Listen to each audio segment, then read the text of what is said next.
Inverse of a function. I'm going to show you today the algebraic method for the inverse of a function. So the first step is we're going to replace f of x with y.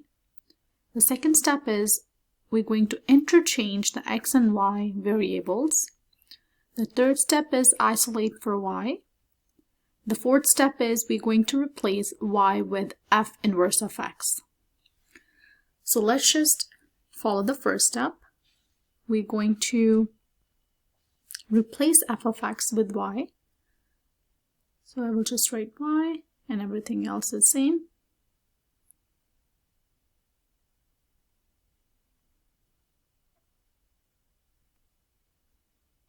The second step is interchange the x and y variable. So let's just interchange that. So x becomes y, y becomes x. We are interchanging here.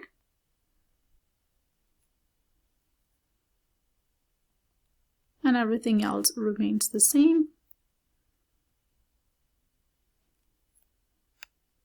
The third step is isolate for y. We're going to bring everything to one side, but I'm going to show you step by step. First, I will bring 4 to the left side. So it's x minus 4. Don't forget to change the sign. And again, everything else remains the same. Then I'm going to bring 3 to the other side. It will be divided by x minus 4.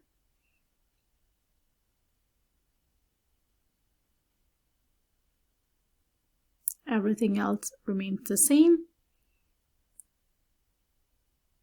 Now, when I bring the square to the other side, it becomes the square root.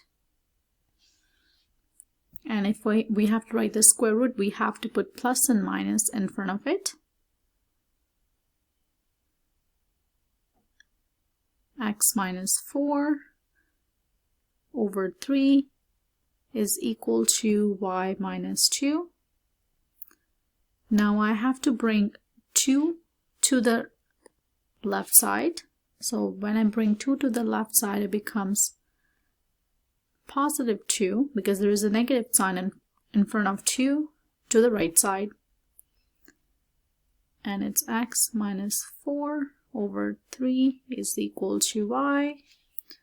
And the fourth step is we're going to replace y with f inverse of x.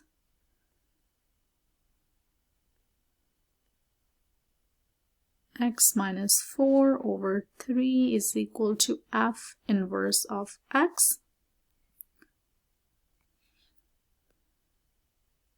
So this is the inverse of a function.